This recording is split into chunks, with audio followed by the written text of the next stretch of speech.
queremos a Tua direção sobre nós aqui esta noite. Derrama sobre nós o Teu Espírito Santo, Jesus. Pai, é o último dia da conferência desta igreja. E nós ouvimos, talvez de maneira equivocada, que o melhor vinho é o final. Mas na verdade não, Jesus. O melhor vinho não tem a ver com a sequência, mas tem a ver com quem serve. E Tu és aquele que está servindo esta conferência, servindo a Tua igreja desde o primeiro dia, Senhor. E o único pedido que eu faço, nós como igreja, é que o Senhor sirva-nos, que o Senhor fale ao nosso coração, Jesus, que o Senhor derrame sobre nós de uma presença extraordinária e que possamos sair daqui transformados pela Tua palavra, em nome de Jesus. Amém. Amém. Olha, eu lendo esse texto essa semana, a minha cabeça fez um replay assim de muitas coisas para que eu pudesse caminhar junto com você aqui essa noite. Uma das coisas que eu prego muito e prego desde o dia basicamente que eu comecei a ministrar é sobre família. Só que as mensagens que mais circulavam no meu coração até esse dia que chegou é basicamente mensagens de cura mediante pessoas que viveram cenários trágicos na sua casa, na sua realidade de família, como por exemplo, eu creio que vocês que estavam aqui ontem ouviram o pastor Júnior. E sabe, uma das constatações que o Wanderson acabou de dizer é que o problema da sociedade é familiar. E é familiar porque bases estragadas, na maioria das vezes, geraram famílias com problemas. Porque na verdade, nós temos uma predisposição a seguir modelos, a reproduzir padrões. Há um estudo científico que fala sobre gestão, por exemplo, e ele é tão poderoso que se nós estivermos numa mesa e eu fazer um teste com você, você vai em 10 minutos mostrar que isso faz parte da tua natureza. O dia que você estiver sentado à mesa e o seu celular estiver em cima e ele estiver torto, faça assim com o seu celular, arrume ele. Em 10 minutos, toda a mesa, os celulares estarão na mesma posição que o seu. Porque isso é basicamente um reflexo do ser humano, copiar, reproduzir. Ainda mais quando se trata de família, você nasce dentro de um ambiente que te impulsiona, que te ensina, que te instrui. Então, a nossa dificuldade é porque a maioria das famílias, mediante história de crises, elas estão vindo com defeitos que nós ouvimos agora na mensagem que foi falado, desconexão familiar, problemas emocionais. Agora, qual é a questão chave? Se eu prego de cura, sobre cura, é porque eu creio que em Jesus somos curados para viver algo novo. E eu creio que se você compartilha da mesma fé que a minha, você confia que em Jesus as coisas são feitas novas. Isso segunda carta de Paulo aos Coríntios, capítulo 5, verso 17 diz: porque se você está em Jesus, as coisas velhas ficaram para trás e tudo se fez novo.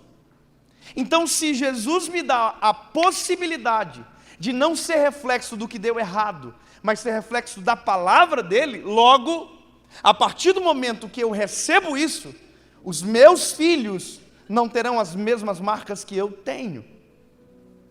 Você consegue entender isso? Então, a partir do momento que você conhece Jesus, você não fala mais de maldições hereditárias, você fala de bênçãos hereditárias. Porque não é mais o que você recebeu, é quem está perante você que irá receber. Olha, eu sou casado há 8 anos com a mesma mulher. E deixa eu te dizer um negócio. Eu recebi problemas, mas também recebi instruções poderosas. Eu me lembro que quando o meu filho estava próximo de nascer, meu pai me chamou e disse: filho, o pai quer te falar um negócio. E eu falei: sim, pai, o que era? Ele falou assim: deixa eu te dizer, o teu avô nunca traiu a tua avó. Eu falei: amém, pai. E ele falou: e a colheita do teu avô foi eu. E deixa eu te dizer, filho, eu nunca traí a tua mãe. E a minha colheita é você. Então, filho, deixa eu te dizer, para que você colha no João o que o teu avô colheu comigo e eu colhi com você, não traia a sua esposa. Entendeu? É uma outra carga, é uma outra responsabilidade. Porque eu tenho as histórias que foram negativas, talvez você já ter visto alguma delas, mas em Jesus todas foram curadas. E a nossa maior dificuldade é que quando nós começamos a servir a Jesus é nos desvencilhar do passado. É como se nós tivéssemos um quarto escuro na nossa vida, que todas as vezes que nós precisássemos de uma desculpa, nós vamos lá dentro do quarto escuro, vasculhamos e dizemos, eu sou isso por conta disso, eu faço isso por conta disso, sendo que o quarto foi destruído no dia que você aceitou a Jesus, no dia que Jesus entrou na sua história, no dia que Cristo curou você. É você lembrar do leproso que Jesus curou. O único lugar que o leproso não volta é o leprosário, porque se ele volta para o leprosário, ele assume o risco de ficar doente novamente. Ou seja, a partir do momento que Jesus cura você, você não olha mais para trás, agora você olha para frente. Jesus entrou na minha vida, eu não olho mais para o que aconteceu. Sabe por que eu estou olhando agora? Eu estou olhando para o João. Eu estou olhando para o João, eu estou olhando para o Noah, e eu já estou entendendo que se o meu filho receber algo novo a partir daquilo que recebi de Jesus, um dia o meu filho vai pregar. E eu vou te dizer um negócio, o meu filho não vai poder subir no altar e dizer, na minha casa houve isso aqui, na minha casa houve discórdia, eu vi o meu pai abandonar minha mãe. Não que isso aconteceu comigo, mas veja, o meu filho não poderá contar isso, porque eu não estou semeando no meu filho algo que Jesus primeiro não tenha semeado em mim. Então, pastor, aonde isso vai chegar? Eu vou te explicar. Eu só preciso introduzir você a entender, se você consegue entender que, quando Jesus entrou, tudo se fez novo. Com todo o amor e respeito, você acredita dessa forma? Então nunca mais você vai poder dar uma desculpa que aquilo que você está vivendo hoje tem a ver com o seu passado.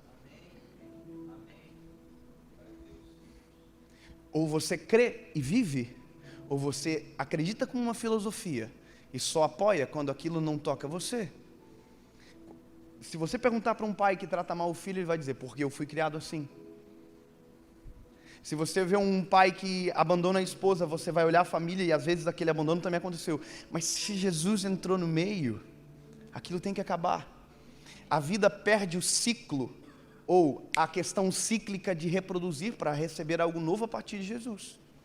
E se essa é a nossa esperança, e essa é a minha viva esperança, agora eu não busco na palavra algo para defender o meu passado, ou me apoiar para que justifique os meus erros. Não, eu busco na palavra o que vai justificar os meus acertos e vai me apontar um caminho. E aí essa semana, quando eu comecei a ler esse texto de Salomão, eu falei, Jesus, o que é isso? Talvez você não percebeu o que nós acabamos de ler, ou talvez porque não estava inserido dentro de um contexto, passou batido. Mas perceba o que Salomão disse. Quer ver? Salomão aqui, escrevendo Provérbios, é o homem mais sábio da história. Aqui, Salomão já é um homem. Aqui, Salomão já é o rei de Israel, o terceiro rei de Israel. Saul, Davi, Salomão.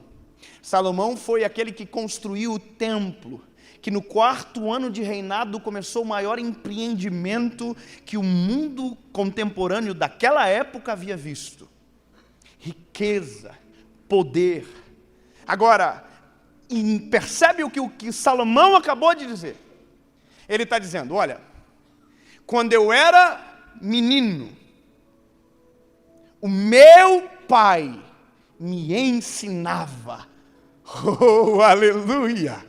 Não, pelo amor de Jesus, meu lindo, eu quero que você entenda que se eu posso justificar o meu fracasso por conta de um passado frustrado, eu quero dizer que o meu filho vai justificar a vida dele por um passado extraordinário. Um dia ele vai subir em algum lugar para dizer, eu não sei se esse será o ministério dele, mas ele vai dizer, eu estou pregando assim hoje, porque um dia, dentro da minha casa, eu vi o meu pai sendo o reflexo daquilo que ele pregava no altar. Um dia eu vi na minha casa, eu sou esse esposo, porque eu vi o meu pai ser esse esposo para minha mãe. Eu sou esse filho, porque eu vi o meu pai sendo esse filho para a mãe dele. Sabe o que é isso? Eu também tenho que entender que a partir de Jesus, agora é minha vez de gerar um reflexo na minha geração. Aleluia! E aqui eu estou olhando para Salomão, o cara mais extraordinário do Velho Testamento, no sentido de inteligência, sabedoria. Salomão está dizendo, quando eu era menino, meu pai me ensinava. Ele está dizendo, o meu pai, que quando Samuel foi ungir, que foi chamado homem segundo o coração de Deus, o meu pai me ensinava. E deixa eu te dizer uma parada, irmão. Salomão é filho de Batseba. Salomão é fruto de um pecado. Salomão não é um filho amado de uma casa. Não. Salomão tinha tudo para ser revoltado. Salomão, o pai dele, ou a gênesis que deveria ser dele, é de um homem que foi morto no campo de batalha, porque o pai o colocou na frente de soldados, para que a sua mãe pudesse ser usada. Uau, o que é isso, irmão? Bom, Salomão era para ser um fracasso. Salomão era para ser frustrado. Ele é fruto de um casamento apodrecido que nunca existiu. Mas a Bíblia vai dizer que o pai dele se arrependeu. Por isso que eu amo a palavra, porque sempre é possível viver algo novo em um cenário onde tudo deu errado. Oh, aleluia! A Bíblia vai dizer que um profeta chegou na cara do Davi e disse, você é um bandido! Lembra, ele usou uma paráfrase de uma ovelha que foi morta e que era a única ovelha, e o Davi disse, tem que matar. E o Jonathan olhou para ele e disse, esse homem é você. Aí a Bíblia diz que ele se arrependeu, rasgou a roupa, foi para o meio do palácio e se arrependeu. Bom, esse é o pai do Davi, do Salomão. Então o pai do Salomão converteu a rota e demonstra aí que ele era um homem segundo o coração de Deus. Ser segundo o coração de Deus não é ser perfeito, é ser suscetível ao coração de Deus. Arrependo, mudo, transformo, obedeço. É isso. E Salomão converteu a rota a partir de ensinamento do pai. Eu fico imaginando o cenário. Eu não sei se você consegue vislumbrar isso, mas ele é filho do homem segundo o coração de Deus. Foi o primeiro homem a ser bajulado na Bíblia por Deus. Você já imaginou que Samuel foi na casa de Jessé para ungir um rei, e todos os irmãos eram melhores fisicamente, em tudo, superiores a Davi. Mas a Bíblia vai dizer que Samuel foi constrangido por Deus a esperar um menino que estava no campo. Agora, o menino chega, e esse menino é Davi, e ele é ungido ao rei de Israel. Esse menino venceu o gigante. Esse menino matou leão e urso. Esse menino tem história para dar e vender. Sabe qual que é um problema que se apresenta aqui? A sombra desse pai é muito grande. Porque, não sei se você compreende, mas assim como tem gente que vive à sombra de fracassos, tem gente que vive à sombra de grandes sucessos. E eu não sei o que é pior. Posso te dizer uma coisa? Minha maior preocupação é que o meu filho me veja como pastor Dave, não como Dave pai. Porque se ele se assustar com aquilo que Deus está fazendo comigo, provavelmente terá medo para ser aquilo que Deus fez ele para ser. Meu filho não vai ser um pastor. Meu filho vai ser o que Deus determinou para ele. Essa é a maior dificuldade da gente que é pai. É preparar o filho não para viver o meu desejo, mas para o meu filho viver a vontade de Deus. Davi não preparou um rei, Davi preparou um filho. A princípio, Salomão nem seria rei. A ordem sucessória não era dele, ele era bastardo. Mas Natã intercedeu dizendo: ei, é o menino. Mas aí, o caminhar da história começa a me demonstrar a importância de um pai na vida de um menino. E é isso que eu acho maravilhoso. Veja, Salomão lá com toda a sabedoria, com toda a vivência, volta para escrever o seguinte: olha, eu era filho do meu pai, e ele ensinava-me, e dizia: retém as minhas palavras no teu coração, guarda os meus mandamentos e vive. Adquire a sabedoria. Pega essa palavra. O que Davi disse para Salomão? Adquire? Olha. Peraí. Quando eu li isso, eu fiz assim, ó. Opa! Qual é a instrução do pai? Adquire. Lembra do que Provérbios capítulo 22, verso 6 diz? Ensina o teu filho no caminho em que ele deve andar, que ele envelhecerá e não desviará dele. Salomão ouviu do pai: filho, busca sabedoria. Você imagina quantas vezes Salomão deve ter ouvido isso do pai? Filho, busca sabedoria. Filho, busca sabedoria. Filho, busca sabedoria. Um dia Deus falou com Salomão: Salomão, o que você quer? Não, pelo amor de Jesus. Caminha comigo aqui. Um dia o reinado foi passado para Salomão.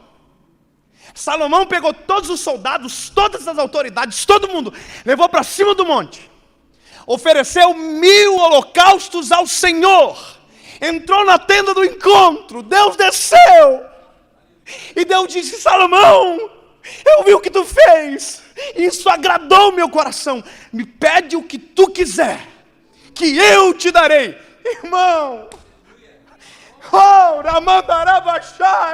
é por isso que nós instruímos os nossos filhos, não é pelo que eles fazem na nossa frente, é pelo que eles irão fazer quando os nossos olhos não o alcançarem. Ele está sozinho na tenda do encontro com a presença de Deus, e Deus diz: o que tu quer? Por isso que instrução é poderosa. Por isso que o que você está fazendo hoje com a sua família vai determinar muito do futuro dos teus filhos.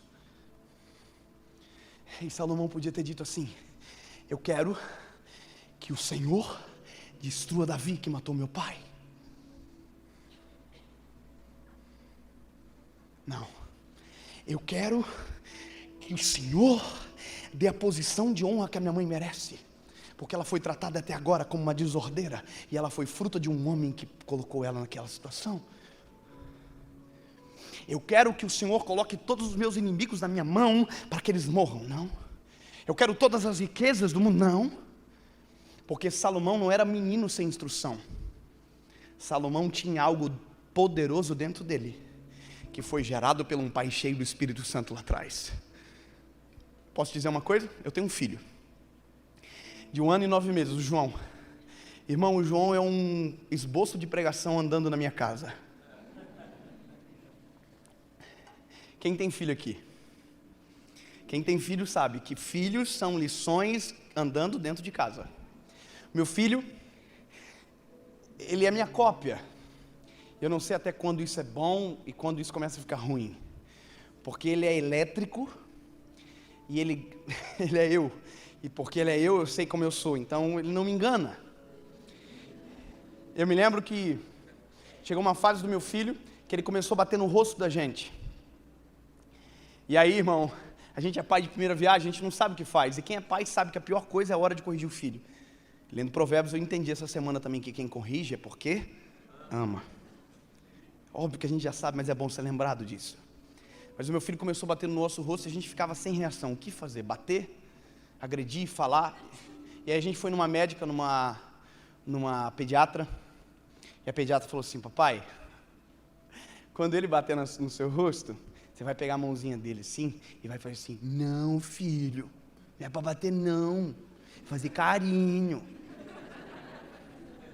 Irmão, eu fiz isso uma vez. Mãozinho, carinho, filho. Tirei ele, pá! A médica falou, não, é que ele está descobrindo a profundidade. Ele estava descobrindo a profundidade da minha ira naqueles momentos, né?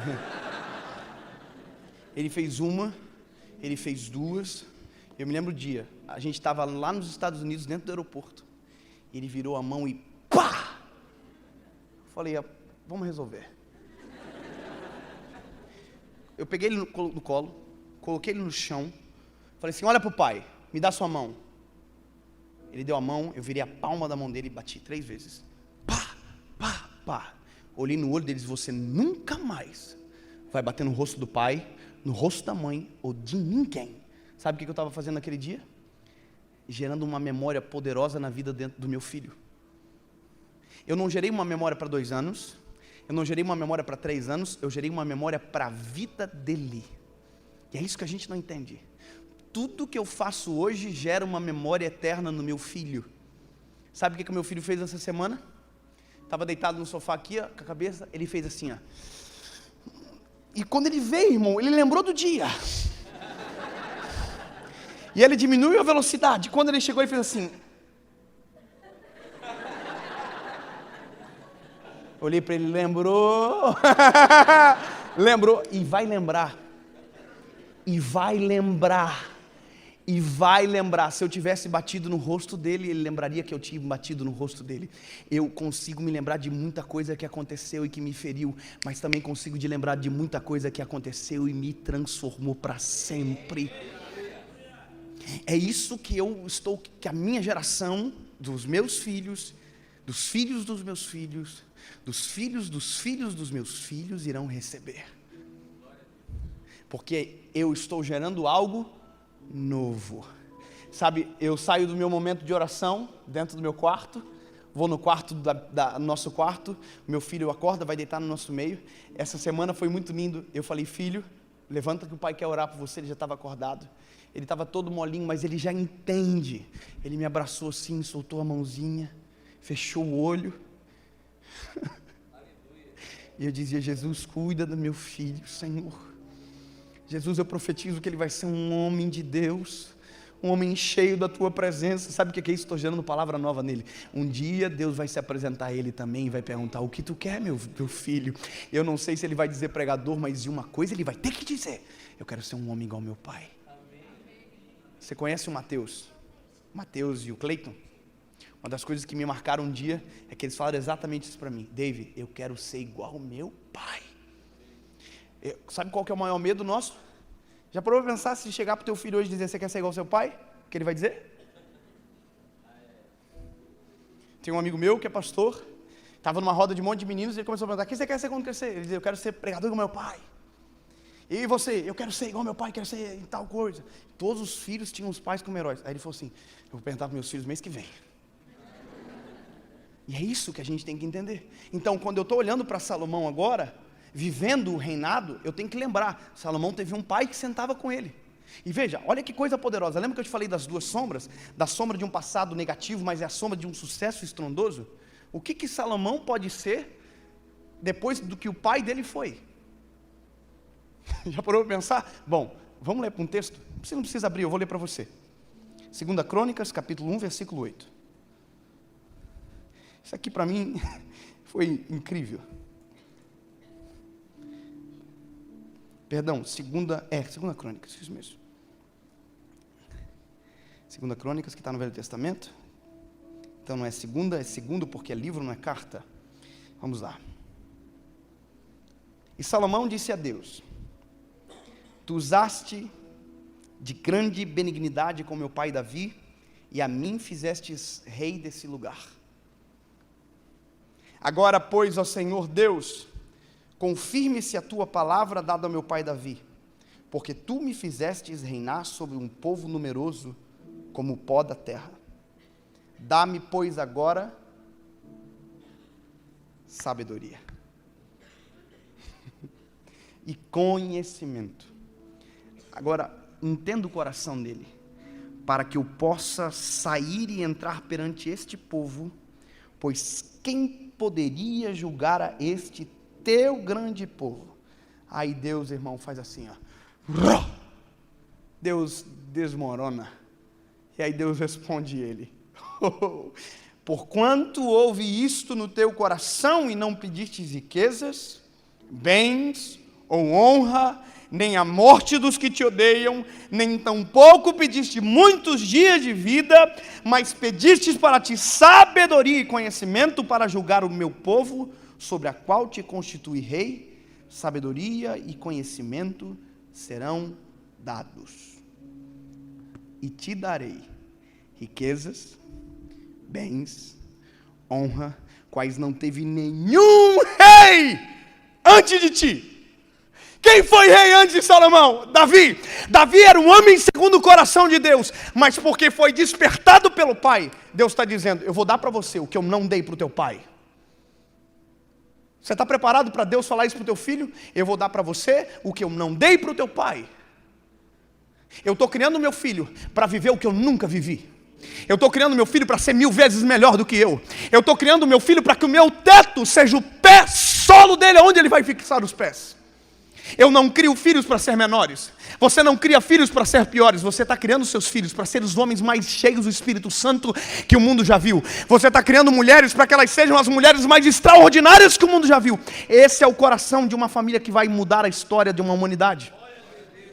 Enquanto tem gente dizendo que quer mundo melhor para os filhos, a gente tem que dizer: eu quero filhos melhores para esse mundo. Eu estou mudando. Essa é a diferença, irmão. Não é um mundo melhor para meus filhos, isso não vai acontecer. Mas os meus filhos serão filhos melhores para o mundo.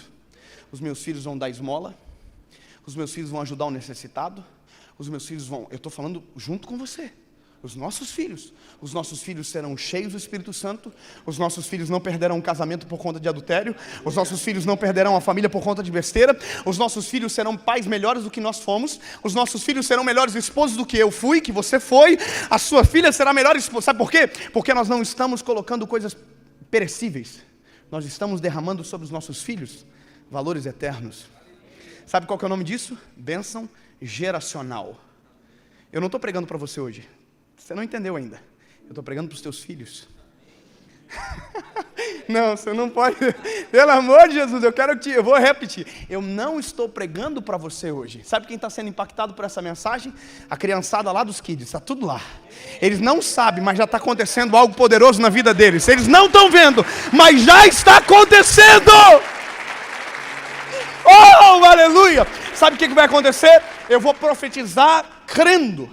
Você vai sair daqui e a sua vida na vida dos seus filhos vai mudar. A sua vida dentro de casa vai mudar. Sabe o que vai acontecer? Eu vou dizer: os teus filhos serão acordados pelas tuas lágrimas na madrugada orando por eles. E você nunca mais vai precisar falar de oração para eles, porque eles vão aprender a orar vendo você orar. Ei, os seus filhos serão ótimos esposos e você não vai ter que falar. Eles vão ver você sendo esposos extraordinários. Um dia Deus vai perguntar para eles: o que vocês querem? E eles vão reproduzir aquilo que vocês gravaram no coração deles. Eu estou ensinando para o meu filho coisas eternas. E eu vou te dizer, meu lindo, isso é tão poderoso, isso é tão extraordinário, que a gente para de falar de maldição. Acabou. Tudo se fez novo. Jesus é bom, maravilhoso. Oh, aleluia. E agora? Esperança. Filho, ei, olha para o papai. Escuta. Tem uma vida nova para você. Você já viu quando alguém comenta assim: esses meninos nunca vão saber o que é pagar boleto? Deixa eu contar, meus filhos vão aprender a pagar boleto.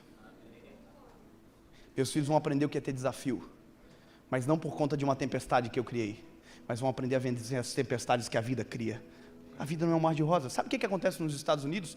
Sabe qual é a tributação da herança na América? 50%. Sabia disso? O país mais cristão do mundo tributa a herança 50%. Sabe o que é isso? Se você é americano e o seu pai morre e ele tem $1 milhão de herança para você, você vai receber 500 mil. Você, nossa, que injusto. Sabe o que é isso? É um país que está dizendo: você não precisa de uma esmola. Deus deu um pai que te ensinou a construir as mesmas riquezas que ele construiu, e ainda maior daquilo que ele fez. Se você acha que você cria filhos para que eles desfrutem do que você faz, não. Eu estou criando filhos para que construam ainda mais do que eu construí, para que sejam ainda melhores do que eu fui. Isso não é um desafio impossível, não, querido. Davi era o homem segundo o coração de Deus. Mas olha o que Deus está dizendo para Davi, para Salomão. Pode colocar na tela, por gentileza? Naquele versículo, se puder voltar. Que eu não me lembro mais onde nós estávamos. Isso. Pode passar. Passa.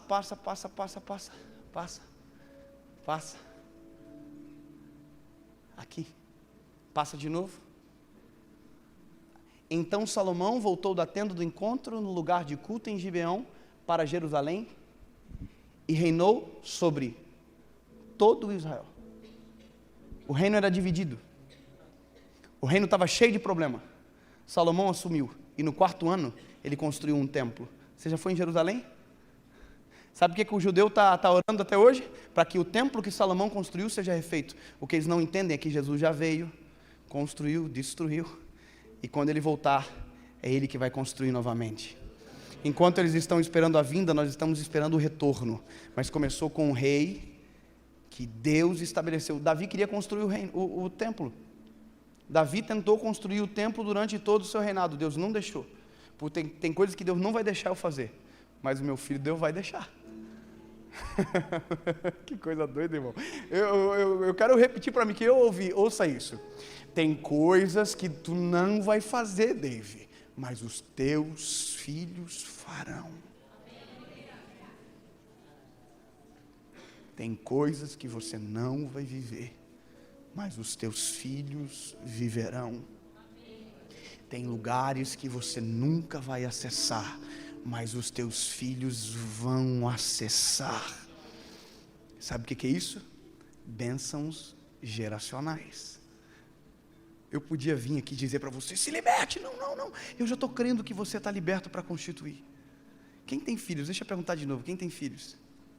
Quem é filho de pai divorciado aqui? Levanta a mão. Deixa eu dizer uma coisa para você. Seu casamento não vai acabar. Em nome de Jesus. Se o seu casamento durou até hoje, então pelo amor de Deus, que aguenta. Pega na mão da irmã e diz, hoje vai acabar essa palhaçada de brigar dentro de casa. Se você tem filho, toma vergonha na cara, para de brigar na frente dele, porque essa é a memória mais forte que você está colocando nele. Aqui, ó, nós vamos mudar a nossa casa, a nossa família, para que um dia o meu filho possa viver além do que eu vivi, alcançar lugares que eu não alcancei, em nome de Jesus. Termino dizendo para você o seguinte, é que a gente sempre tem que chegar em Jesus. Não há nenhuma mensagem bíblica que não chegue em Jesus. Sempre chega em Jesus. Sempre. Por quê? Porque tudo converge nele. Então, tudo que você viu no velho também aconteceu no novo, mas a partir de Jesus. Então, eu creio que Salomão venceu porque Davi foi usado por Deus e foi intencional com o filho. Só quero que você grave essa palavra antes da gente passar para o final. Intencional. Você sabe o que significa a palavra intencional? Quem sabe o que significa a palavra intencional? Parece que é simples, mas eu vou te dizer. A maioria das coisas na nossa vida não são intencionais, são orgânicas. Ninguém é treinado, basicamente, para a vida. A gente é tudo orgânico. Acontece, por exemplo, não foi ninguém que me ensinou a fazer aquilo com o meu filho. Nasceu orgânico. E deu certo, deu tão certo que eu faço com ele isso até hoje. Sabe o que eu faço quando a treta acontece lá em casa? Falo, filho, vamos para o banheiro conversar. Pego ele pela mãozinha, irmão, a lagriminha já corre na hora. O beicinho começa a fazer assim, e ele sabe que o pau vai fechar. Nós entramos dentro do banheiro, que eu criei uma estratégia. Eu não educo meu filho expondo, eu educo meu filho protegendo. Ninguém precisa ver o que está acontecendo, é eu e ele. Só que aí eu entro no banheiro, irmão, e o pau fecha de tal nível que ele já entendeu que naquele momento o pai vai falar, irmão, eu baixo na alturinha dele aqui, deu certo uma vez, agora é intencional, é isso que eu quero dizer. Eu baixo na altura do olhinho dele assim e falo, olha para o papai, e às vezes ele não quer olhar. Eu digo, olha nos olhos do papai, ele olha, eu desço a bronca, falo tudo o que está acontecendo, e no final eu digo para ele, agora, pede perdão para o papai. Ele não fala perdão ainda não, mas ele olha para mim assim, ó, eu falo assim, eu entendi isso como perdão, me dá um beijo e um abraço. Irmão, é o beijo e abraço mais sem gosto da vida que ele dá. Ele faz assim, Isso é ser intencional. Eu não vou perder isso. Essa é a forma, intencional.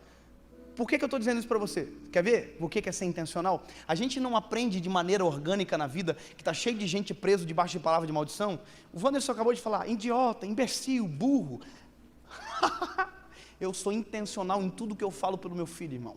Sabe qual que é o apelido dele lá em casa? Eagle. Águia.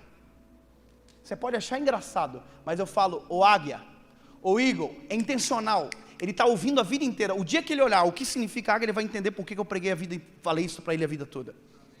Sabe que como a gente conversa com ele lá em casa? Como se ele fosse mais inteligente do que ele ainda é. Eu estou desafiando ele a entender que ele pode ir mais longe. Sabe o que a gente faz? Em todo tempo eu digo, filho, nós te amamos. Ele aprendeu papai, mamãe, vovô, água, papá, e agora ele está aprendendo a falar, eu te amo. É intencional. Sabe o que eu digo para ele? Todos os dias, filho, você vai ser um grande homem de Deus. Filho, você vai ser um homem cheio da presença do Espírito Santo. Sabe desde quando eu digo isso? Desde o dia que a gente soube que ele ia nascer. Nós fizemos um vídeo, eu e minha esposa, dentro do carro. Dentro do nosso carro, nós fizemos um vídeo dizendo assim, filho ou filha, nós não sabemos se você ainda é menino ou menina. Mas a gente descobriu hoje que a mamãe está grávida de você. Esse vídeo está guardado. E um dia ele vai ver. E nós dissemos assim, nós não sabemos se você é um menino ou uma menina. Mas não importa agora, nem para o papai, nem para a mamãe.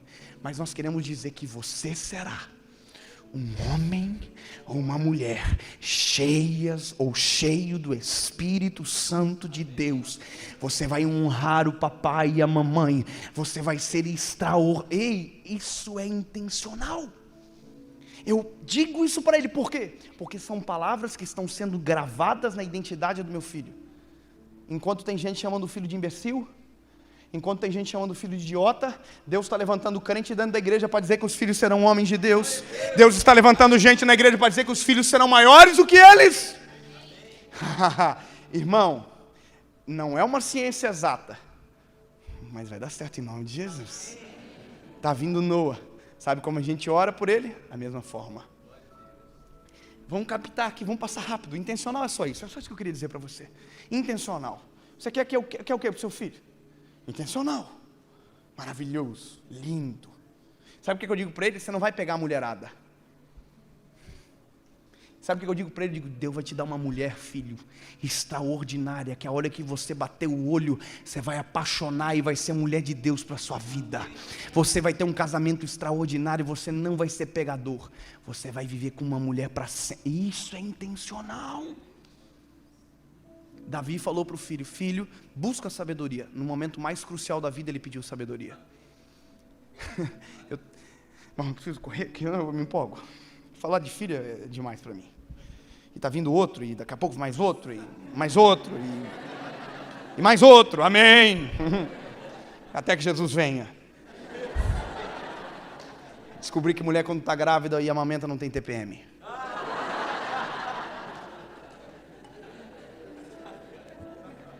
Quatro anos sem TPM, irmão, quase. Deus está dando vitória. Eu estou ouvindo a Bíblia, crescei e multiplicai. Brincadeiras à parte. Eu chego nisso tudo em Jesus. Jesus em tudo que fez foi intencional. Deixa eu te dizer. Qual o livro que Jesus escreveu? Diga para mim um. Me diga. Alguém conhece algum livro de autoria de Jesus? Tem muita gente assim, acho que é Bíblia. Jesus não escreveu a Bíblia. Quem escreveu a Bíblia foram homens inspirados pelo Espírito Santo. Me diz um livro que Jesus escreveu, uma enciclopédia. Me diz um texto que Jesus escreveu. Aí você vai dizer, aquilo que Jesus escreveu no chão quando a mulher ia ser apedrejada. Alguém sabe o que ele escreveu? Não. Então, por que a gente está ouvindo falar dele até hoje? Baseado no quê? Vamos caminhar, vamos entender isso, pelo amor de Jesus. Como é que a história não morreu? Eu vou te dizer qual foi a parada. Porque Jesus, antes de começar a trabalhar, encontrou discípulos para caminhar com ele. Antes de Jesus operar um milagre, Jesus escolheu 12 para ver ele fazer tudo o que ele iria fazer. Antes de tudo, Jesus escolheu gente para ver ele fazendo. Sabe o que é isso? Falar é bom, mas quando os filhos veem a gente fazendo aquilo que a gente fala, é melhor ainda. Jesus escolheu 12 para andar junto com ele. Andava com Jesus, para cima e para baixo. Dormiam no lado, acordavam no lado, andaram com Jesus. Aí, tem mais um detalhe. Lembra do intencional? Jesus um dia olhou para os discípulos e disse assim para eles: olha, meus lindos, se preparem, porque em meu nome vocês farão obras maiores do que estas. Você já imaginou que loucura se eu chegar para o meu filho hoje e dizer: filho, se prepara, que você vai pregar para muito mais gente do que eu preguei. Aí meu filho tem 2 anos de idade, nem fala direito, vai olhar para a minha realidade e vai dizer: filho, papai, isso é impossível. Jesus olhou para os discípulos e disse: ei, vocês vão fazer obras maiores do que viram eu fazer. Deixou eles andar 3 anos e meio com Jesus, ficar de boca aberta durante 3 anos e meio. A Bíblia diz que eles faziam, Jesus fazia milagres, ficava tudo assim. Chega um momento que, lembra quando Jesus multiplicou pão e peixe? A Bíblia diz que os discípulos ficaram com a cara tão feia, tão assustada, que Jesus mandou eles vazar para que ele despedisse a multidão. Eles estavam tão assim, que Jesus falou: gente, pelo amor de Deus, vaza, que está feio. Meu Deus, vocês andam comigo todo dia, estão com essa cara estranha. Entra no barco, leva o cesto, some daqui, que eu vou despedir a multidão. Eles andaram com Jesus o tempo todo. Jesus acalmou a tempestade dizendo: meu Deus, que esse homem aí? Que acalma a tempestade, o vento mal obedece. Jesus, aí Jesus chega no final e diz: em meu nome, vocês farão obras maiores do que essas. Irmão, então eu entendo que ser pai, ser uma família saudável, estruturada e gerar algo novo para os nossos filhos é deixar eles fazer aquilo, deixar eles ver a gente fazer aquilo que a gente quer que eles façam. O que você quer que os seus filhos sejam? Reflita um segundo. Quem que você quer que o seu filho seja? Que tipo de homem que você quer que o seu filho seja? Que tipo de mulher que você quer que a sua filha seja? A sua resposta tem que determinar a sua ação. Não pense, meu lindo, que seu filho vai ser fiel à tua esposa se toda vez que você vê um rabo de saia você faz brincadeira sem graça. Eu nunca vi meu pai brincar com uma mulher, sabia disso? Eu nunca vi o meu pai brincar com mulher nenhuma, nunca. Nem com irmão, nem com nada, nunca vi. Eu tenho vergonha de fazer isso na frente do meu filho até hoje. Eu jamais vou fazer. Porque eu fui instruído que isso é ridículo. É interessante isso, está vendo? Intencional. Então, meu filho, porque não viu eu, provavelmente não vai fazer também.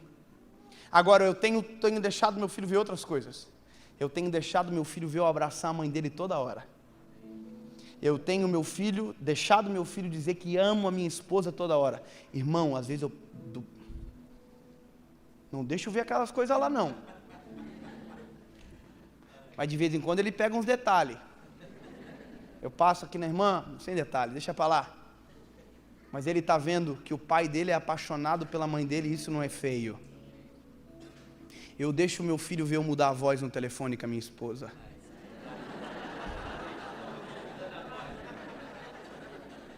Isso não é uma regra. Mas sabe o que eu disse para minha esposa essa semana, Wanda? Esse mês agora eu liguei para ela. E a gente sempre faz assim: oi amor, tudo bem, minha linda e tal. E eu sempre digo que amo. Eu não estou falando isso longe da minha esposa. Amor, você está aí? Estou mentindo ou não? Não fala agora não. Mas está aqui. Isso é uma coisa maravilhosa. Porque só dá para pregar esse tipo de coisa com a esposa junto. Se a esposa não estiver junto, irmão, fica meio perigoso pregar uma parada dessa.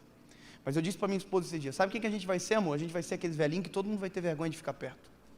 A gente vai beijar na boca.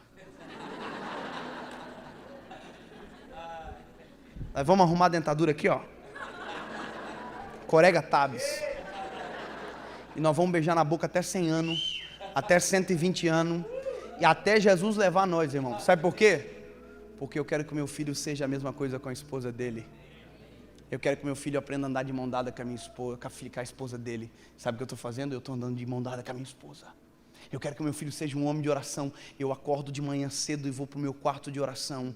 E só volto depois que orei e fiz o devocional. Talvez o meu filho ainda não entende, mas daqui a pouco alguém vai perguntar: seu pai está onde? Ele vai dizer: não incomoda agora não, que o papai está orando. E sabe quando isso vai ser lindo? O dia que ele comprar a casinha dele. Já pensou o dia que ele comprar a casa dele e eu for lá e ele dizer: papai, está vendo esse quarto aqui? É igual na casa da gente que nós tínhamos. O que é, filho? É o quarto onde eu oro também, papai. É intencional. Ei, Jesus foi intencional com os discípulos. Jesus não ocultou nada deles. Jesus deixou eles ver tudo. E no final diz: agora prepara, que vai ser com vocês. Ei, só que Jesus não deixou só palavras. Jesus deixou atitudes. Isso é tão poderoso que em todos os momentos a gente vê Jesus, tudo que falou, seguido de atitudes. João capítulo 3, verso 16. Deus amou o mundo de tal maneira que entregou o Filho. Deu. Aí 1 João, acabou tudo. Jesus foi para a cruz, morreu, ressuscitou, eles receberam o Espírito Santo, começaram a viver o que Jesus profetizou que eles seriam. A sombra de Pedro curava, 3.000 almas aceitaram a Jesus, uma igreja nasceu e a gente está aqui porque Jesus não escreveu livro. Jesus gravou a eternidade no coração de pessoas para sempre. Eu não estou escrevendo um manual para o meu filho, eu só estou vivendo. E ele está vendo. E daqui a pouco ele vai viver basicamente o que eu fui intencional mostrando para ele viver. Jesus não escreveu nada, mas gravou eternidade no coração de quem andou junto com ele. Você parou para pensar que depois os discípulos aprenderam. 1 João capítulo 3, versículo 18. João está dizendo na carta: filhos, não ameis só com palavras, mas ameis com gestos e atitudes. Ele escrevendo igual Salomão escreveu: quando eu era menino, o meu pai me ensinou. Eu quero terminar aqui essa noite dizendo que eu sou cópia do meu pai. Mas quando eu aceitei a Jesus, Jesus me deu uma borracha para pagar aquilo que o meu pai errou. Eu sou cópia da minha mãe, mas quando eu aceitei Jesus, meu pai, que é Cristo no céu agora, me deu também uma borracha para pagar aqueles erros. E hoje eu levo os acertos e do Senhor eu levo os recomeços. Meu filho também provavelmente vai ter que receber uma borracha do Senhor, porque eu sou humano. Mas deixa eu te dizer, os meus pais talvez nunca ouviram uma mensagem como essa, mas eu ouvi. Um dia minha mãe falou para mim: não tinha ninguém para pregar sobre isso para a gente, filho. Mas hoje tem.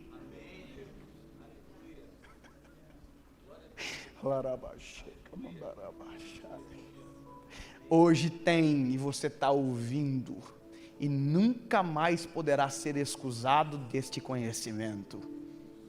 Ei, em nome de Jesus, eu vou profetizar sobre a minha família e você profetiza sobre a sua.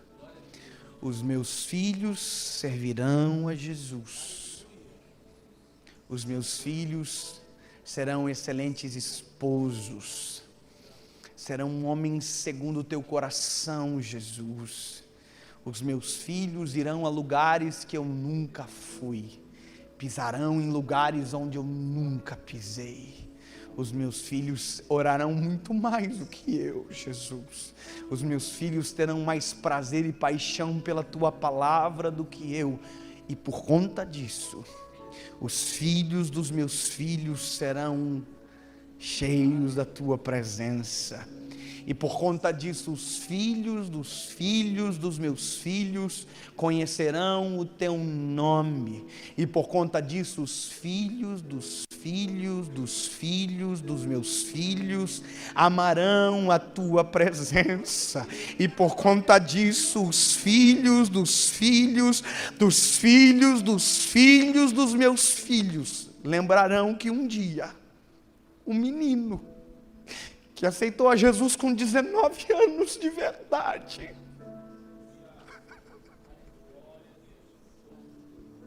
e que se apaixonou pela tua presença, e que converteu os seus caminhos para seguir a tua palavra, que encontrou uma mulher cheia do Espírito Santo, gastaram a vida para pregar sobre ele. Oh, aleluia!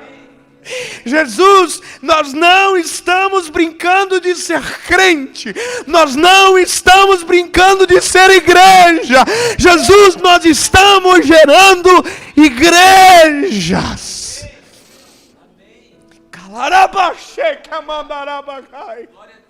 Jesus nascerá a partir de nós, lares saudáveis, estruturados, cheios da tua presença. Em nome de Jesus. Fique de pé, por gentileza. Aleluia. Oh, aleluia. Oh, aleluia. Oh, aleluia.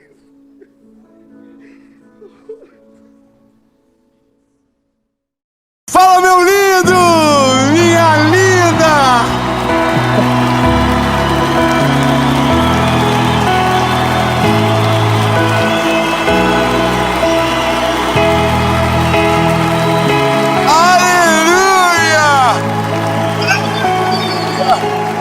Deus, olha, eu tenho uma palavra de Jesus pro teu coraçãozinho, meu lindo. Se você, olha, tem um dia que a gente tá mal, dá uma virose, né? Fica, meu Deus, vou morrer, ó céu, ó vida, ó azar. Aí alguém tem um amigo que tem uma injeção maravilhosa, que diz, rapaz, isso aqui levanta até defunto. Aí você fala, nossa, eu quero. Aí, né, a gente vai no médico, ninguém se automedica. Amém, dá um amém, disfarça, amém. Ninguém amém. Aí a gente vai no hospital e fala, eu queria tanto aquela injeção. Aí a injeção fala assim, estou de volta vivendo? Aí você já quer comprar um carro, fazer uma dívida, mudar de emprego, não é verdade? Isso é o que a gente chama de injeção de ânimo. Eu quero que você saiba que tem gente que tem pavor disso. Tem gente que diz, nossa, quando é motivacional demais, tá errado. Você já viu? Tem gente que pensa que a vida com Jesus é uma vida que eu tenho que, oh céu, tá tudo errado, eu acho que eu vou morrer. Vai mesmo, irmão, todo mundo vai. Mas enquanto a gente estiver nessa terra, o nome de Jesus vai ser glorificado através da nossa história. Aleluia! Ei, deixa eu dar um presente para você. As tuas vitórias glorificam o Senhor muito mais do que as suas derrotas. Então eu tenho uma palavra profética de Jesus sobre você. Você vai vencer.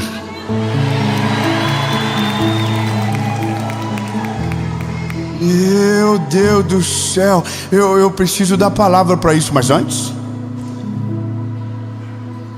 eu quero te pedir um favor rápido.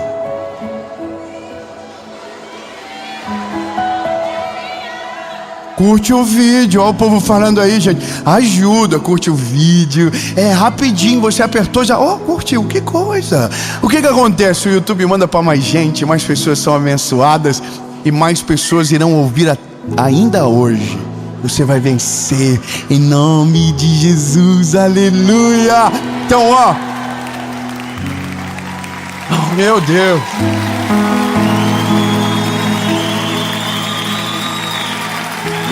Curte o vídeo, comenta, compartilha, ativa o sininho, manda pros inimigos, manda no grupo de WhatsApp da família que você ama, tá lá. Amém. E se você ainda não é inscrito no canal, se inscreva. Nós já somos mais de 10 milhões de inscritos. Aleluia!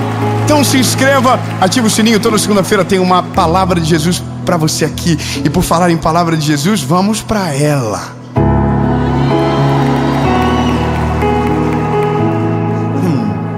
Mais rápido.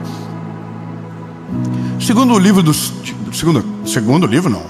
Crônicas, capítulo de número 20, verso 1, diz o seguinte: sucedeu depois disso que os filhos de Moabe e os filhos de Amon, e com eles os amonitas vieram para a batalha contra Josafá. É uma história de guerra.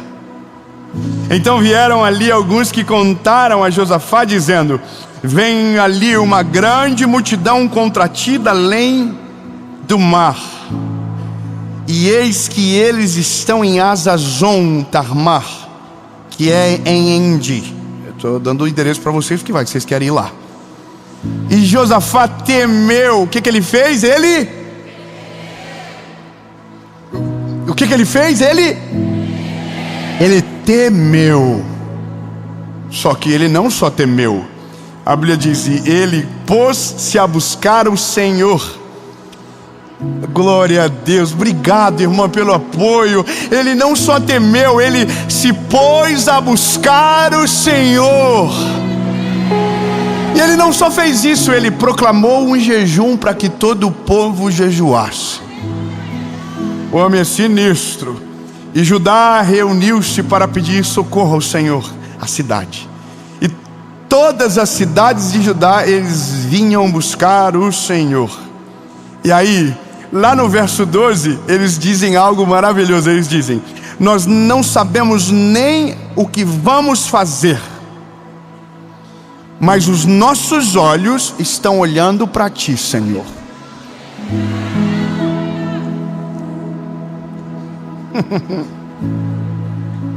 Aí, bicho, a gente já volta. Bom, isso aqui pra mim é maravilhoso, sabe?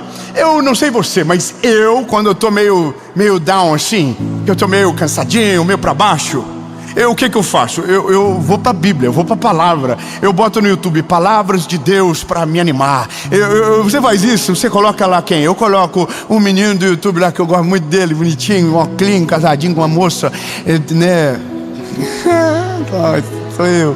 Não, eu coloco uns pregadores mais legal. Eu gosto, daí eu coloco. E aí eu sou assim, eu começo, ai meu Deus do céu, irmão, e eu saio assim, acordadão, falei: Deus vai fazer algo novo, Deus é poderoso, Ele vai fazer na minha vida também. Não, é por isso que serve a palavra testemunho. Você sabia que testemunhar é produzir provas que Deus é presente na sua história? Então, quando você vence, se você não testemunha, você esconde algo que pode mudar a vida de alguém. Quando você vence e testemunha, alguém que poderia perder por conta da sua história vai vencer em nome de Jesus. Então, a Bíblia é importante porque a Bíblia mostra exatamente histórias que mostram que com Deus tudo é possível, que com Jesus tudo é possível aquele que crer. Então a gente lê as histórias e a questão é que às vezes a gente fica com uma distância muito grande entre o que está na Bíblia e o que pode ser a nossa realidade. Isso não é verdade? A gente olha e diz: poxa, aconteceu lá, mas não pode acontecer aqui. Acontece na vida dos outros, mas nunca aconteceu na minha casa. Você sabia que tem pessoas que dizem isso de verdade? Deus nunca fez nada na minha casa, Deus sempre fez na casa dos outros. E talvez isso seja real mesmo. Talvez os milagres visíveis nunca aconteceram, mas os invisíveis acontecem todos os dias. Quantos livramentos Deus já te deu? Quantas vezes era para você nunca mais estar aqui e você ainda está aqui glorificando o nome do Senhor? Quantas coisas Deus fez por você e você nem soube? Quantos carros não atravessaram na hora que você estava passando, que o Senhor colocou a mão e não deixou e livrou você? Quantas vezes o seu filho saiu de casa e não era para ele voltar nunca mais, mas ele voltou para sua casa e ele está com você? Quantos milagres que Deus fez? Agora, qual é o problema? Os milagres visíveis, eles só acontecem quando nós provocamos. Olha, Pedro está no meio da tempestade, o pau torando. Vou morrer. Pedro disse: se o Senhor está aí mesmo, me chama que eu vou contigo sobre as águas. Tinha 12 discípulos, só um andou sobre as águas. Deus não gostava dos 11? Não, é porque só um pediu. 10 amém. Eu vou dizer de novo, vamos lá. Irmão, só um pediu. Se os 12 tivessem pedido, Deus só faz uma fila, um atrás do outro, um de cada vez. Aí vem vindo. Sai primeiro. Quem queria chamar primeiro? Vem João. João bonitinho. Tô indo. Top. Mas João estava no barco assim, ó. Eu não pedi nada disso. Quem pediu foi o Peter. Ó, Pedrão, ele é vida louca. Eu tô de boa aqui, Jesus. Eu sei que o Senhor vai resolver, entendeu? É isso, tem milagres que a gente só não vive porque não provoca. Eu sempre conto algo que faz parte da minha vida. Quando eu aceitei Jesus, irmão, eu fiquei vida louca demais. Eu queria orar por todo mundo. eu fazia as coisas assim, de meter na vida dos outros, que ninguém tinha perguntado. Uma vez eu estava numa igreja, saiu uma mulher com a mão na boca assim, falei, chorando. Eu falei, o que está acontecendo? Ela de dor de dente. Eu falei, vai para onde? Ela, pro médico. Eu falei, não antes de eu orar. Irmão, daí eu orei por ela. Oh meu Deus, cura ela agora, Senhor, aleluia. Sabe o que aconteceu? Ela foi pro médico. Então, mas entenda que tem coisas que você só sabe se você provoca. Amém? O problema é que quando a crise vem, a gente morre de medo. E o medo é o maior paralisante que existe na vida do ser humano. O medo te faz esquecer que existe um Deus no céu, que tem o poder para todas as coisas, que nada foge da mão dele, que ele é maior do que tudo, maior do que todos, mais poderoso do que qualquer outro, e ninguém chega perto daquilo que ele é. Então veja, quando nós somos carregados de medo, às vezes a gente só se esconde, ou às vezes a gente só desiste. Muito obrigado. A gente só desiste. Aí Josafá diz, eu estou morrendo de medo, mas existe um caminho aberto para que eu possa falar com Deus.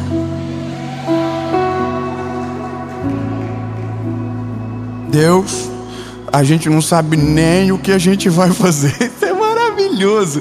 É quando você está numa circunstância que todas as opções acabaram. Sabe, é muita gente. A lógica de Josafá são 3 povos reunidos contra um só.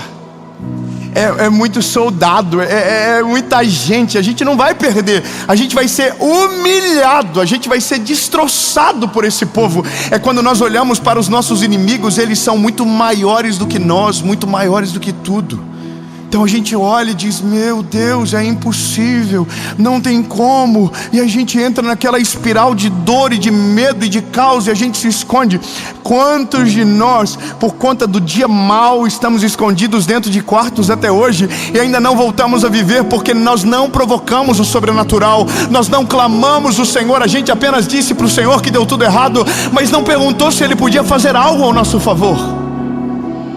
Meu Deus, a gente diz para todo mundo, deu errado, mas você orou, mas você apresentou ao Senhor, mas você dedicou tempo, você gastou o seu coraçãozinho, os seus joelhos em oração, você jejuou pelo menos um dia pelo aquilo que você precisa. E a resposta sempre não, eu acredito que não dá. Eu acredito que é tarde demais. Quantos de nós temos essa sensação? É tarde demais, o problema é grande demais. E aí Josafá está dando uma aula de como reagir no dia mau. Ele diz, Senhor, eu estou com medo, mas eu tenho um povo que ama a tua presença. Judá, ele chama todo o povo e diz, gente, seguinte, o exército é grande demais, não tem como, a gente vai morrer. Se Deus não nos ajudar, já era para o nosso povo. Então eu tive uma ideia, todo mundo vai jejuar.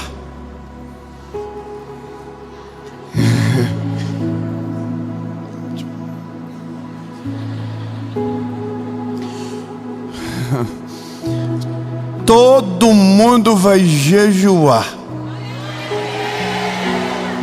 Vou melhorar. Você está lá na tua casa, tem uns 3 que já desistiram, que acreditam que não pode mais. Um lado não quer nem saber. Um homem de Deus se levanta no meio da casa e diz o seguinte, a gente não consegue, não vai dar certo, mas escute bem, nós vamos orar e todo mundo vai jejuar.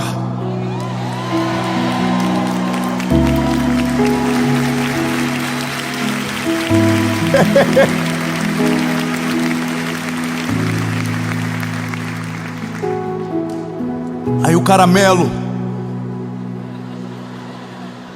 está na porta da casa dizendo, eu também. Aí você também, caramelo. Everybody. Delícia. Sabe, quando é que guerras, elas são muito mais fáceis de se vencer quando nós estamos em união dentro da nossa casa. Guerra pode acontecer lá fora, mas dentro da nossa casa tem que estar fechado, o time tem que estar fechado, a gente tem que estar junto. Eu sei que às vezes esse é o maior desafio e por isso tem tanta crise na nossa vida, porque o nosso elo mais forte às vezes é o nosso elo mais fraco. Então, por isso que às vezes, antes de se preocupar com as crises que acontecem lá fora, a gente precisa corrigir as crises que acontecem dentro da nossa casa. Eu tenho um negócio comigo, eu sou casado com a minha esposa, mesma mulher sempre, né? Nunca mudei. E...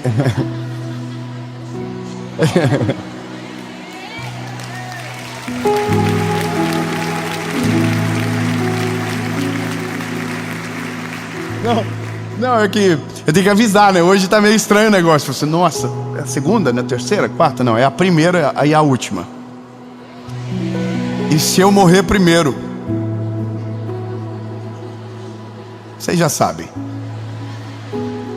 Me liguem que eu volto. Mas quando a gente está com problema, né, amor? A gente foge junto para o nosso lugar de oração. O problema não é meu, o problema é sempre nosso. O problema não é dela, o problema é nosso. E se o casamento não te traz isso, alguma coisa está errada. Entende? Não é sobre ser perfeito, é sobre reconhecer que um precisa do outro. Nós precisamos da nossa família junto com a gente, nós precisamos da nossa galera junto com a gente. Então eu olho e está todo mundo de Judá jejuando e orando, e Deus ainda não falou nada. Deus ainda nem entrou na briga. Deus está de boa, só vendo o povo. Você sabe que Deus fica de boa quando você está no meio da crise, né? Não, você sabe disso. Você não acredita. Deus fala assim: ai meu Deus, ai eu mesmo perdi o sono, não vou nem dormir hoje. A Jéssica perdeu o emprego. Ai meu Deus. Não, eu mesmo, meu Senhor, eu mesmo. Ai meu Deus, o Valdir, olha isso, o Valdir está doente agora. De novo, a imunidade desse rapaz vive baixa. Você acha que a gente tira o sono de Deus com os nossos problemas? A gente não tira o sono de Deus com os nossos problemas, mas a gente faz Deus vir a nossa direção quando nós dobramos os nossos joelhos e oramos em nome dEle. Você entende? A gente muda.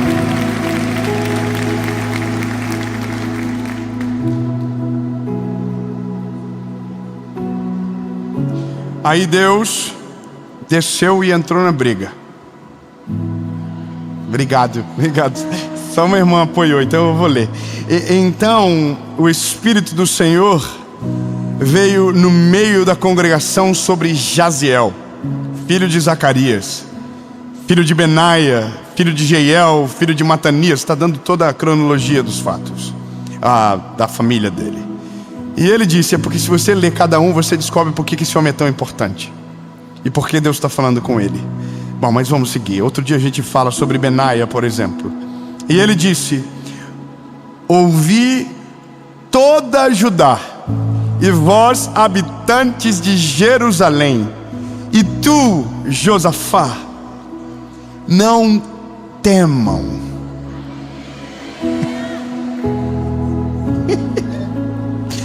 Nem fiquem com medo. Eu não estou entendendo. Temor é futuro, medo é presente. Não fiquem com medo do que vai acontecer e não ajam como se eu não estivesse com vocês agora. Sem temor, sem medo. Deu para entender? Não temam e não fiquem amedrontados, nem amanhã, nem hoje. Por que eu não posso ficar? Porque a batalha não é nossa, não é de vocês. A batalha é dele, é ele que vai batalhar. Aleluia! Meu Deus do céu! Eu não sei se você entendeu o que é isso, meu lindo, mas quando Deus entra, Ele fala: não é mais você que guerreia, não é mais você que luta, não é mais o teu braço, não é mais a tua força. Agora sou eu que vou lutar. Irmão, não sei se você sabe, mas Ele nunca perdeu nenhuma batalha. Ele é poderoso. Eu vou resumir. Quando você não tem mais força, quando você não sabe o que fazer, o medo vai fazer você fugir de tudo e se esconder. Mas se você dobrar os seus joelhos e clamar ao Senhor, Ele vai ouvir a tua oração, Ele vai te responder e Ele vai entrar na batalha. Aleluia. Bom, vou melhorar. E quando Ele entrar na batalha, Ele vai dizer para você: agora deixa comigo, a batalha não é mais sua, agora a batalha é minha. E só para que você lembre e nunca esqueça, Ele nunca perdeu nenhuma batalha.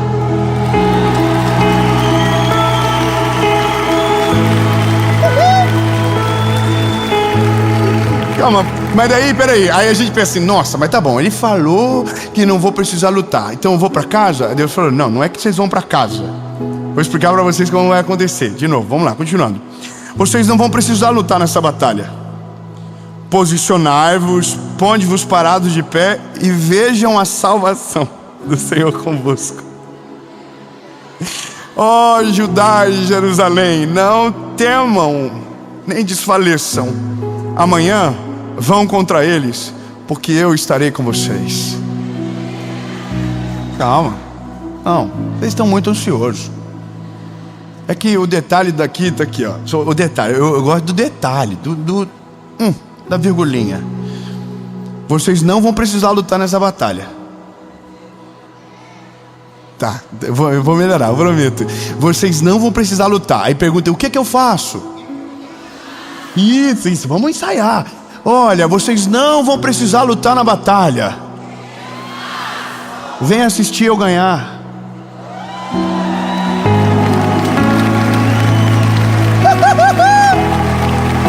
Como assim, David? Tá na palavra, ó. Aleluia. Eu te amo, Jesus. Que isso? Ó, posicionem-se, ponde-vos parados de pé. Parados de pé. Olhem. Aí o povo é sinistro. O povo falou, então pronto. Então esquece as armas, bota os cantores na frente. É delicioso. Bota os levitas na frente. E aí os levitas estão na frente. Não tem soldado, não tem carro de guerra, não tem arma, não tem nada. É os cantores na frente cantando glória a Deus nas alturas, bem-aventurado. Ei, aleluia. Eles estão louvando ao Senhor. E o que acontece? A Bíblia diz que quando os soldados do outro lado saem na guerra, Deus promove uma confusão no meio deles, e entre eles se destroem. E quando o povo caminha para chegar no lugar, a Bíblia diz que os corpos estavam caídos no chão, porque quando Deus falou através de Jaziel que a batalha era dele, a vitória também seria dele. E só restou uma coisa para que o povo fizesse: levantar as mãos para o céu e dizer glória a Deus. Glória a Deus. Glória a Deus.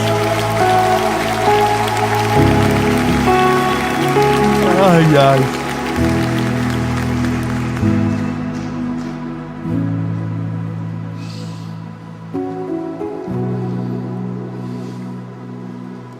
E Josafá curvou a sua cabeça com a sua face para o chão, e todo o Judá e os habitantes de Jerusalém caíram diante do Senhor e adoraram ao nome dele.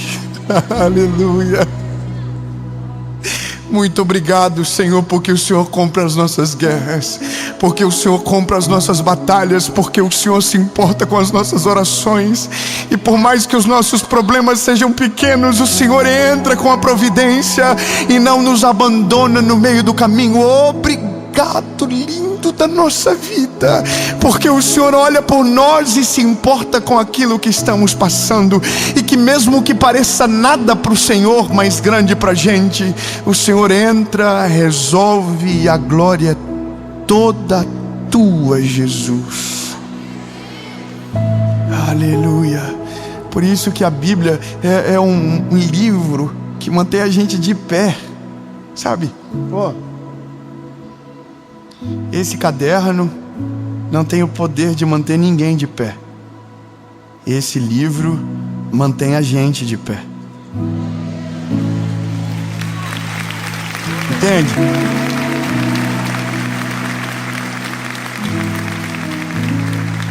Esse meu caderno fala sobre hoje.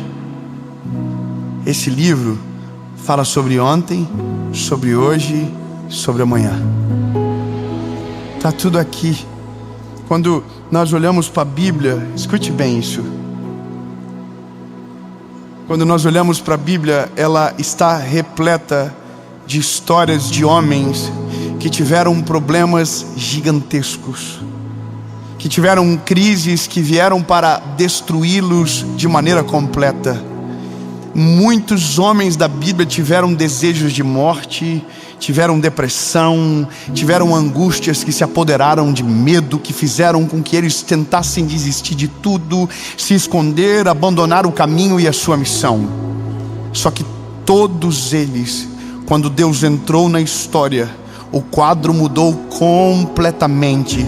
O que estava perdido foi renovado. O que havia derrota iminente venceu em nome do Senhor Deus de Israel. Aquele que estava caído se levantou, porque quando ele entra, a vitória está garantida. Ai meu Deus, eu vou falar de novo então. Hoje você não ore para que você vença, você só deve orar para que ele entre na batalha, porque se ele entrar na batalha junto com você, a vitória é garantida.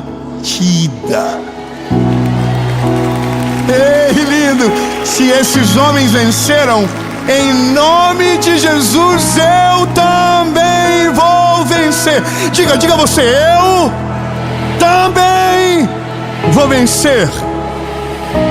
Amém.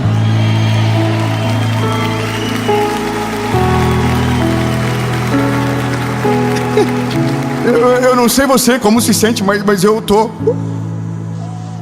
vivo de novo. Às vezes a gente só precisa ser lembrado.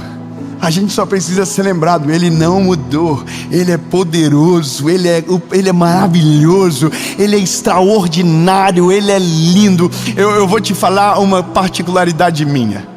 Eu tenho um pouquinho de dificuldade para orar. Como orar? Não é sobre falar com Deus. É sobre se concentrar para conseguir orar. Eu tenho problema de concentração, né? Minha mãe disse porque eu sou muito inteligente. Eu preferia acreditar na versão dela do que a do médico. Brincadeiras à parte. Então eu fiz uma lista, eu escrevi o que eu preciso orar.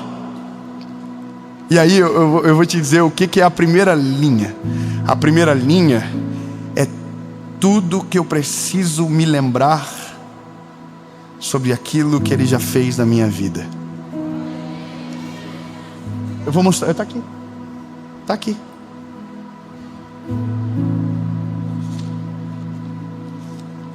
Eu renovei essa semana agora.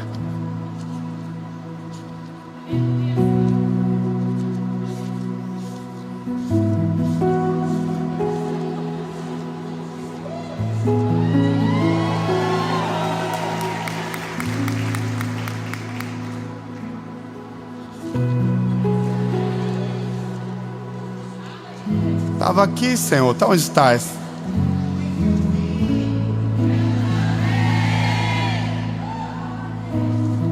Gente, estava aqui agora há pouco. Bom, eu vou te falar o que está na primeira linha, porque eu estou vendo que não vou conseguir achar agora, só para ser envergonhado. A primeira linha da minha lista de oração está escrito 23 de abril de 2009.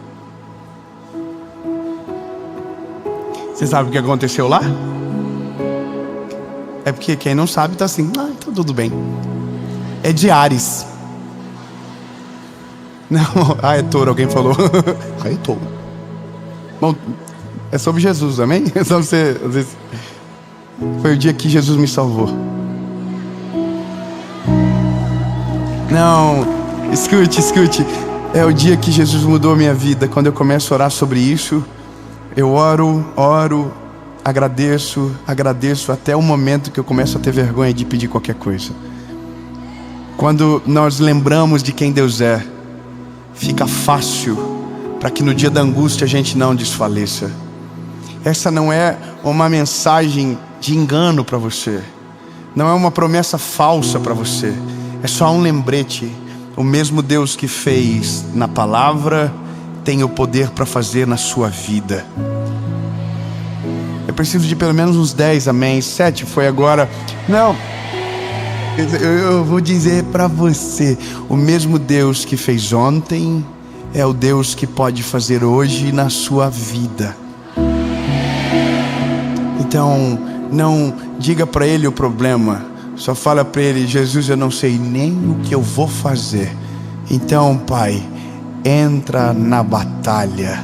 Jesus, essa é a nossa oração. Às vezes, Senhor, não sabemos nem o que a gente faz, mas nós sabemos que existe um Deus no céu que ouve a nossa oração e que tem o poder sobre tudo e sobre todos. E aonde nos falta força, sobra nas tuas mãos, Jesus. Príncipe lindo e maravilhoso, Olha para nós, Jesus. Está difícil. Às vezes é difícil de acreditar, Senhor. Às vezes é difícil de crer que no nosso caso pode ter uma chance. Mas nós nunca saberemos se não te perguntar, Jesus, será que o Senhor podia entrar nessa batalha comigo? Será que o Senhor poderia entrar nessa guerra junto comigo? Porque se o Senhor entrar, eu paro de lutar e vou confiar completamente no Senhor, e o choro e o medo será substituído pelo louvor dos meus lábios. Eu vou te adorar enquanto o Senhor batalha no meu lugar. Eu vou glorificar o teu nome enquanto vejo as tuas mãos entrelaçadas na minha história, porque tu és maior do que tudo. E sei que em ti, Senhor, tudo posso, e nenhum dos teus planos podem ser frustrados. Em nome de Jesus.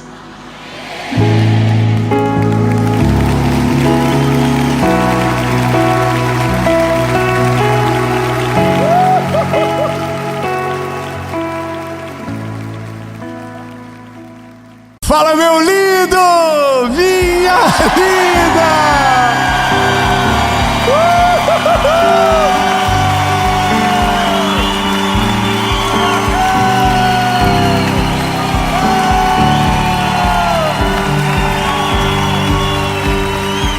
Aleluia! Ei, lindo, você não vai parar. Não, dá isso. Mesmo que talvez você tenha motivo de sobra para dizer que não dá. Mesmo que o que veio antes de você foi tão difícil e a sombra é tão pesada que você diz, não, é impossível, não tem como, eu prefiro me conformar com a realidade e talvez até parar, porque é melhor do que caminhar sem perspectiva. Então eu quero que você entenda, essa palavra vai sacudir você, meu lindo. Você vai sair dessa mensagem com sangue nos olhos. Você vai sair daqui cheio do Espírito Santo, dizendo, eu quero começar, eu quero viver o que Deus tem para mim. Eu não vou parar. Amém. Eu quero para a mensagem, mas antes eu só quero te pedir algo muito importante. E é importante porque faz com que essa mensagem, que vai abençoar muito você, abençoe milhares de pessoas. E você também é um instrumento de Deus quando faz isso. Então, isso, curte o vídeo, comenta, compartilha, manda para todo mundo que você ama, meu lindo. Coloca no teu stories, coloca lá, manda para os grupos de família, para os amigos, grupo da firma, manda lá. A gente recebe tantos testemunhos das pessoas dizendo, eu recebi de alguém que eu amava a mensagem na hora certa e era a resposta que eu precisava de Jesus. Então seja um instrumento de Deus na vida de alguém. Se você ainda não é inscrito, se inscreve, ativa o sininho. Toda segunda-feira às 7 horas da manhã, sem falhar, tem uma palavra de Jesus para você aqui. Quinta-feira tem o Mentoria de Vida aqui também no nosso canal, e de segunda a sexta, 7:30 da manhã no SBT, Bom Dia Esperança. Aleluia! E antes de a gente ir para a mensagem, eu só quero te fazer mais um convite. Seja parte do que Jesus está fazendo na nossa geração, através da nossa associação evangelística.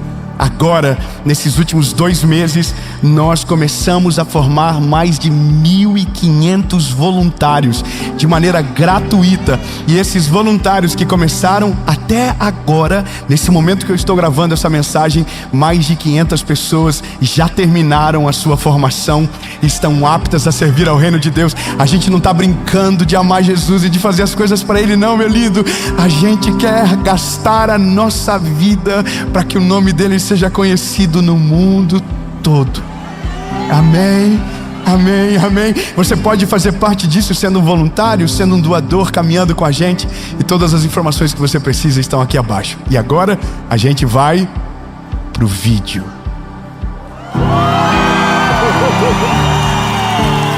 Aleluia!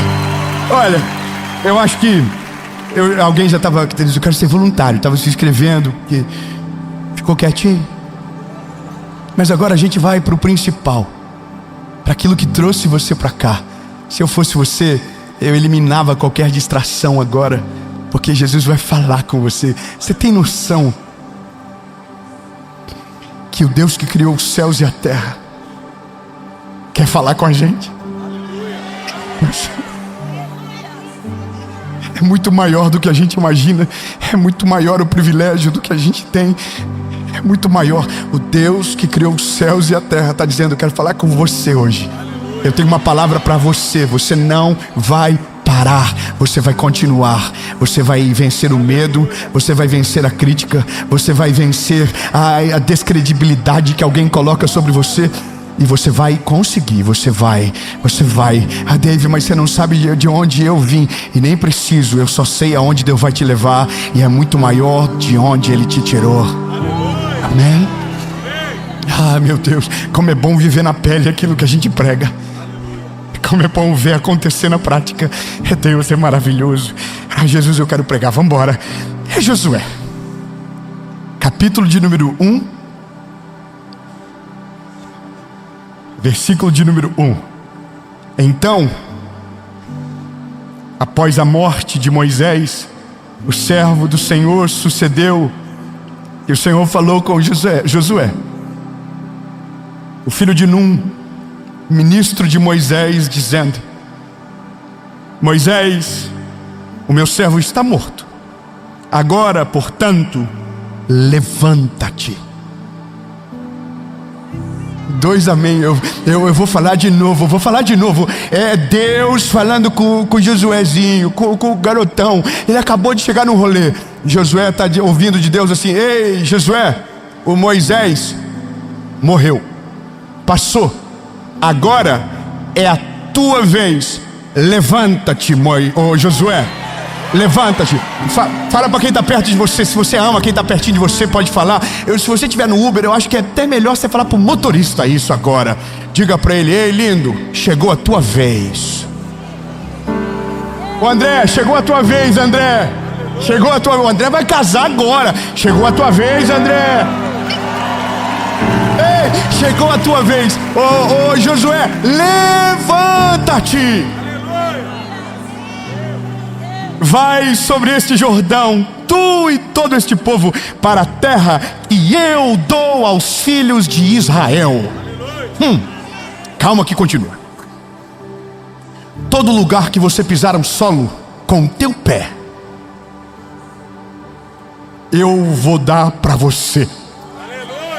Não, você não pegou, não é possível. Deus está falando: ei, aonde você colocar o teu pé, eu vou dar para você. Eu prometi para Moisés, Moisés não conseguiu, mas você vai conseguir. Aonde Moisés tropeçou, você vai passar correndo. Aonde Moisés caiu, você vai voar por cima. Aonde ele desistiu, você vai vencer. Aonde ele desequilibrou, você vai ser sólido e firmado na rocha. Você vai conseguir. Seja forte e corajoso, Josué. Tamo junto, é nóis. Essa versão só está na minha Bíblia. Imagina Deus falando para Josué: tamo junto, Josué. É nóis. Você sabe que Deus sempre está olhando para mim e para você, dizendo: tamo junto. Tamo junto. Ô Dave, tamo junto, Dave. Se você colocar a sua vida à minha disposição, eu vou fazer através de você. Tamo junto. Ô Dave, se você permanecer fiel, tamo junto. Ô Dave, se você não virar as costas para mim, tamo junto. Ô Dave, se você entender que eu serei para sempre o Deus da tua vida, e que não é pelo que você se torna, mas por aquilo que eu fiz através de você, a gente tá junto. Ei, é para você, não é para mim. Isso faz 5 minutos. Aonde você colocar a planta dos teus pés, se Deus estiver com você, Ele te dará por herança aquilo que quem veio antes não conseguiu. Se você for fiel, se você ouvir a voz do Senhor, se você não tropeçar nos mesmos buracos e nas mesmas pedras, você vai conseguir.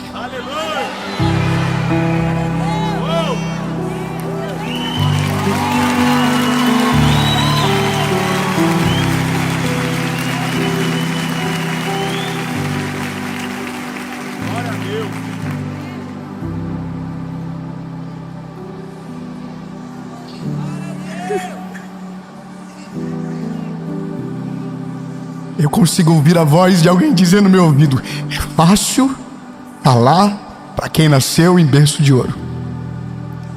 É fácil falar para quem nasceu numa casa funcional.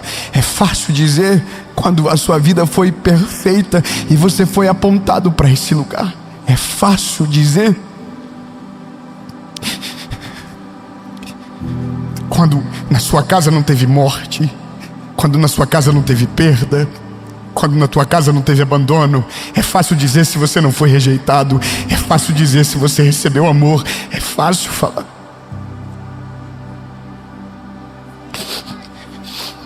E a gente está cheio de sombra. E a gente está cheio de vozes dizendo: é fácil para ele, mas para você não é igual. Desculpa.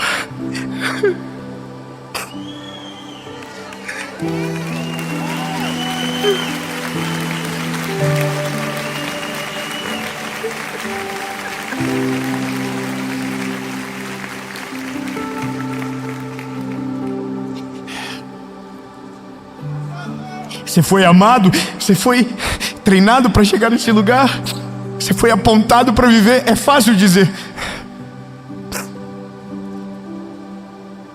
Você teve tudo o que precisava, então é fácil dizer. E eu que não tive nada disso.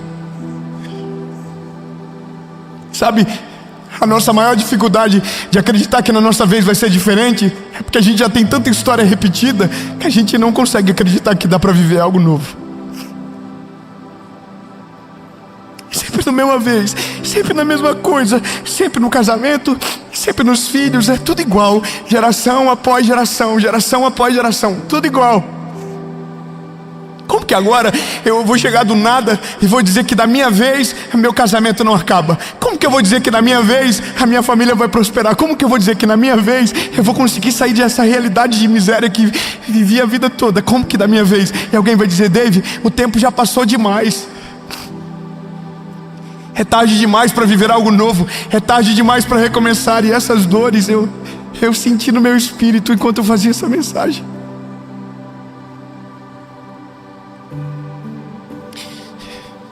Porque durante muito tempo eu acreditava piamente que não tinha como viver algo novo, sendo que tudo aquilo que eu fui gerado não me apontava para esse lugar. Meu sonho de criança não era ir para Disney. Meu sonho de criança era ter o pai do meu amigo como meu pai.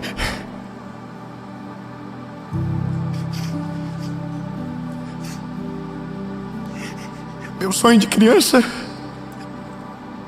não era estudar num colégio particular. Eu não quero ser pessoal nisso, mas quantos de nós estamos exatamente assim, cheios de desculpas, dizendo: olha, escolhe o outro, faz com o outro. Não existe em mim, eu tenho tanta sombra e tanto peso que não dá. Se eu casar eu vou tratar igual, se eu ter filho eu vou ser o mesmo pai. Sabe, Josué estava quietinho esperando, mas não estava esperando para ser o líder, ele estava esperando para chegar na terra prometida. Josué, ele não estava esperando para ser o salvador da pátria. Ele só queria que Moisés conseguisse cumprir a palavra de 40 anos atrás. Josué não foi preparado para ser um libertador. Josué só era um garoto que temia o Senhor Jesus. Sabe, Deus não está escolhendo os preparados, Deus não está escolhendo os melhores. Deus está indo atrás daqueles que têm o coração ensinável. Deus está indo atrás daqueles que são humildes. Deus está indo atrás daqueles que ouvem a voz do Senhor e temem a presença dEle. Deus está indo atrás dos improváveis. Deus não quer os soberbos, Deus quer aqueles que dizem: não é para mim, eu não tenho como, eu não consigo. Porque é nesses que a graça se manifesta. Porque quando Deus faz aonde não tinha como ninguém fazer nada, é só o nome dEle que é glorificado, e o nome disso é graça. A boa notícia é: Deus está atrás daqueles que não são. Deus está atrás daqueles que têm certeza que não conseguem. Deus está indo atrás daqueles que pensaram que é o fim. Deus está indo atrás dos improváveis. E quando Ele acha um improvável, a palavra dEle é: levanta-te, chegou a tua vez. O que eu vou fazer em você vai refletir para até 1000 gerações na sua casa. Aleluia.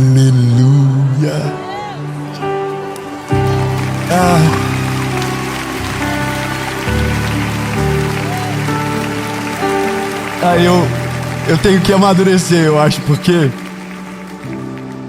eu me lembro que quando eu comecei a pregar o Evangelho, uma irmã do círculo de oração, aquelas mulheres de oração do manto assim, disse para mim: nunca ouse pregar aquilo que você não vive, porque todas as vezes que você pregar o que não vive, terá vergonha quando subir no altar.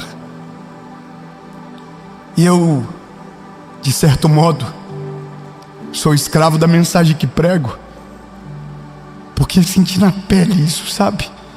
Uma imensidão de sombras, mas no meio da guerra, uma palavra de esperança surge.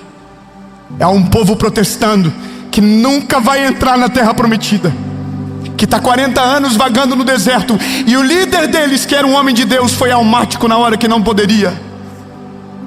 Tentou resolver da maneira dele e perdeu a oportunidade de entrar. Mas Deus tem na memória um garoto que foi espia de Moisés e que não viu o que os outros viram, ou melhor, viu o que os outros viram, mas não deixou de crer na palavra que havia sobre eles. Josué, levanta-te.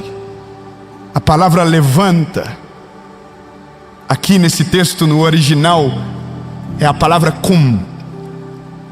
E essa palavra, numa tradução mais abrasileirada, significa entrar em cena.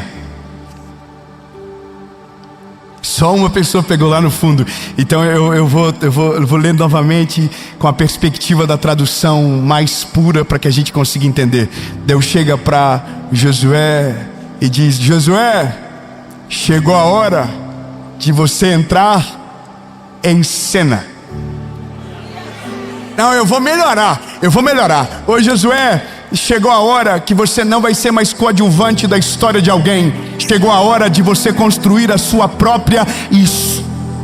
Ô Josué, chegou a hora de você ser aquele que eu vou usar para mudar as gerações, e não aquele que será escravo da geração que veio antes.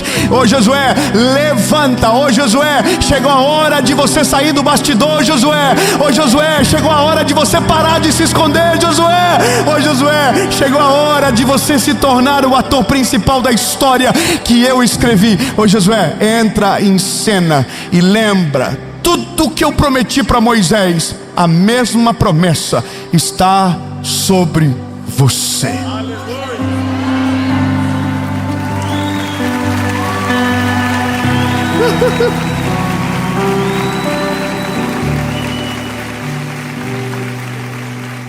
Então, quando Deus chega para Josué, Ele está dizendo: Josué, eu sei tudo o que aconteceu, nada me ficou oculto. Moisés fracassou, mas agora ele morreu, Moisés.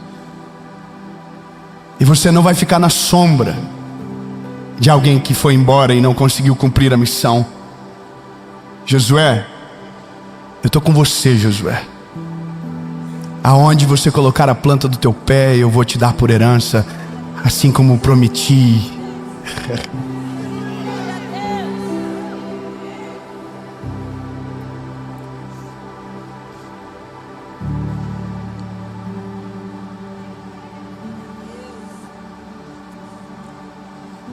Todo lugar que você pisar o solo do seu pé, eu vou dar a você, como declarei a Moisés.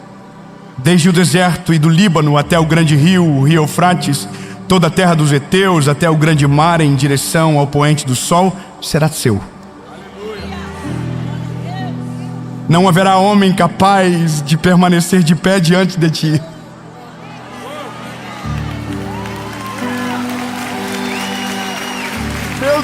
Meu Deus, eu tô lendo, eu não tô pregando, eu só tô lendo.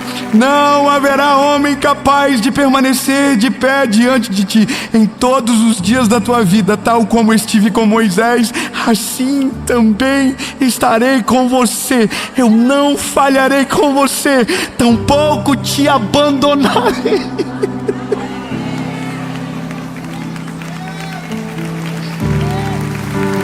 Seja forte e corajoso, para que o povo...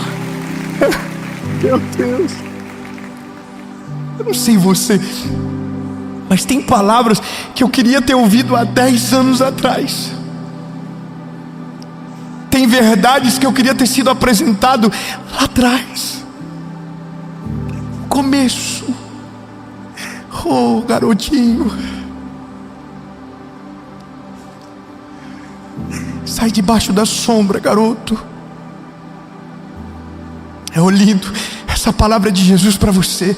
Sai debaixo da sombra, sai debaixo de toda palavra que foi declarada sobre você de maneira negativa.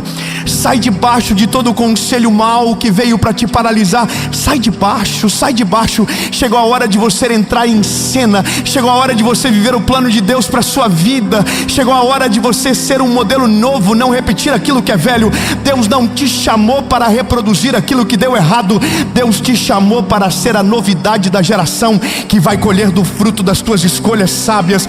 Deus vai fazer algo novo a partir de você. A sua família será extraordinária. Os seus negócios darão certo. O seu casamento não vai acabar. Os teus filhos crescerão e não desviarão do caminho do Senhor. É para você essa palavra. Levanta. O que Deus está dizendo para Josué, Deus está falando para mim e para você. Sai do bastidor, sai da sombra e comece a viver a sua história. Eu estarei com você. Eu não vou te desamparar, diz o Senhor.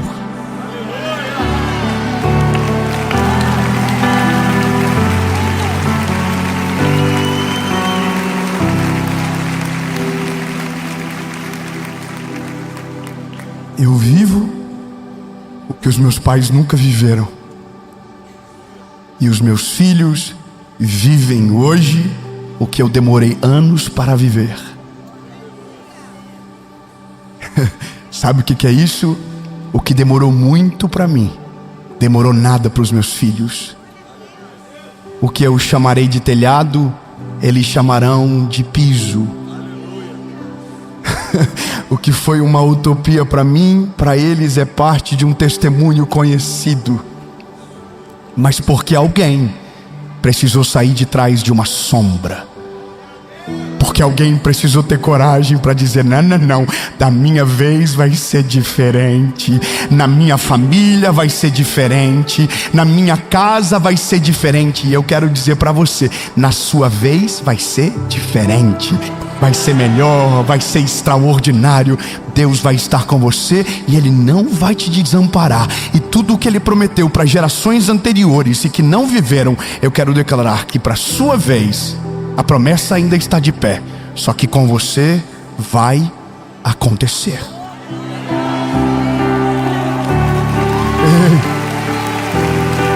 Moisés não entrou na terra prometida. Josué entrou. Não, você não pegou. Vamos de novo. Há um lugar cuja terra mana leite e mel. Aquele que disse não entrou, mas o que Deus mandou se levantar, entrou e viu. Provou do mel, provou do maná, provou da terra. A Bíblia diz que eles colheram o que não plantaram, desfrutaram daquilo que não semearam. E qual é o nome disso? Graça, favor imerecido. A única coisa que Deus precisa é um coração disposto e humilde para ouvir e obedecer a voz de Jesus. Sabe, Deus não precisa de alguém tendo grandes performances. Deus só precisa de um coração ensinável. Deus só precisa de um coração quebrantado para fazer algo novo. Deus só precisa que você, quando Ele mandar levantar, levante. Não é hora de parar. Não é hora de desistir. Não é hora. Eu sei que às vezes a sombra é grande. Ou deixa eu ser um pouquinho mais acelerado. Eu estou vivendo hoje uma parte da minha vida interessante. Eu comecei a falar para as pessoas o que eu ouvia os adultos falarem e os fazia parecer velhos. Quando alguém me encontrava e dizia: eu peguei você no colo, eu me lembro de você pequenininho. Quando alguém me dizia isso, eu falava: nossa, que velho que essa pessoa é. E eu tinha 30 anos talvez, hoje eu tenho 35. E eu estou olhando, por exemplo, para o André, que quando começou a trabalhar comigo tinha 15 anos de idade. E agora eu vou estar no dia do casamento dele. Vou olhar para ele e vou dizer: André, lembro de você quando você tinha espinha. Lembro de você quando você reprovou no colégio e teu pai proibiu você de viajar comigo, porque ele estava guerreando a guerra da casa dele. Ele não perdeu a guerra da casa dele, ele venceu. Tá vendo? Vale a pena. Vale a pena.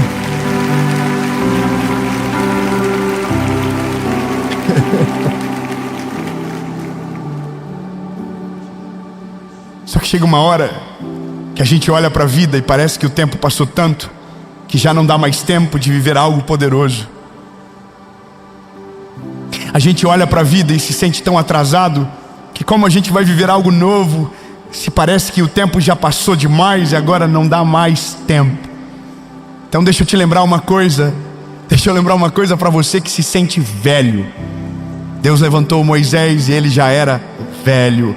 Deus levantou Abraão e ele já era velho. O reinado ou o governo do Egito vem para as mãos de José e aparentemente ele já estava velho. Mas eu quero que você entenda: nunca é tarde para viver a vontade de Deus. Nunca é tarde para viver os planos de Deus nessa terra. Ele renova suas forças, Ele renova e te dá fôlego de vida. Não é tarde para refazer o caminho que aparentemente não se dá mais tempo de percorrer. Não é tarde. Dá tempo de você pedir perdão, dá tempo de você amar, dá tempo de você abraçar, dá tempo de você, dá tempo de você viver a promessa de Deus ainda, lindo. Só não vai dar mais tempo quando você morrer. Quando acabou, acabou, entende? Então, essa palavra é para você. Levanta.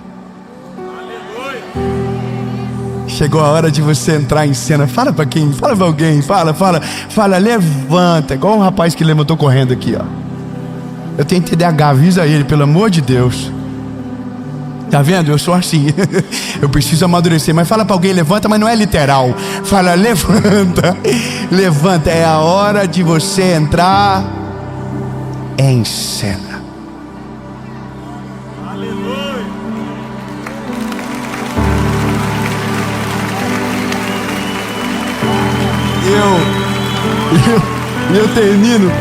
Eu termino falando algo para você. Eu consigo imaginar Deus olhando para Josué sentado assim, ó.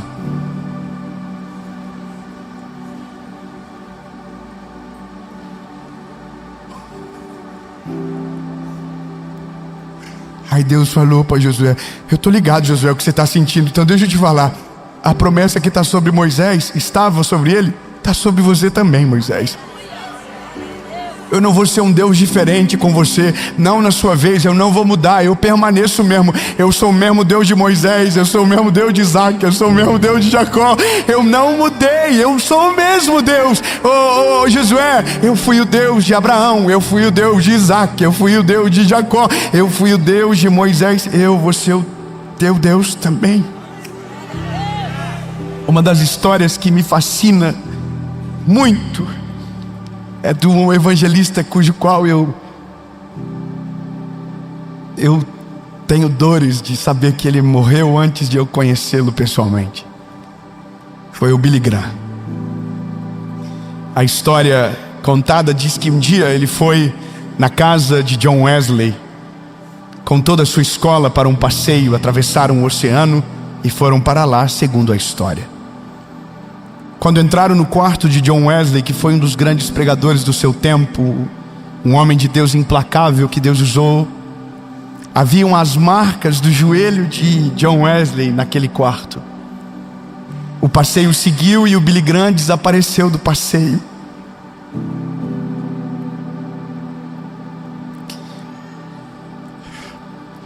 Sentiram falta dele. Cadê o Billy? Cadê o garoto Billy? O filho do fazendeiro. Cadê o filho do fazendeiro? Voltaram para dentro da casa de John Wesley. E quando a professora chegou, o Billy Graham estava com os joelhinhos na mesma marca de John Wesley, dizendo: Deus, faz algo na minha vez também.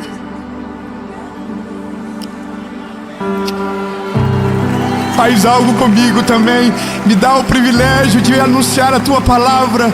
Me deixa viver pelo menos uma parte do que John Wesley viveu. A professora nem sabia, mas ela estava dizendo basicamente o que Deus disse para Josué. A professora chegou e falou: Billy Graham, levanta. Chegou a hora.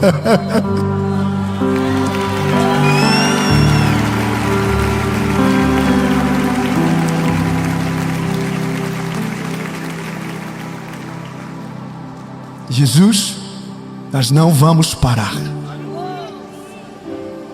Declare com a boquinha linda que Jesus te deu, que talvez até agora estava meio desistente com esse sentimento. Diga: Jesus, eu não vou parar. Eu vou prosseguir. Eu vou até o final. Eu vou entrar na terra prometida. Eu vou viver exatamente tudo aquilo que o Senhor me prometeu. Eu vou viver cada palavra que o Senhor prometeu. Eu vou viver. Eu não vou reproduzir erros de gerações anteriores. Eu vou pavimentar o caminho para os filhos que virão, para os meus netos. Eu quero viver algo novo. Em nome de Jesus. Amém.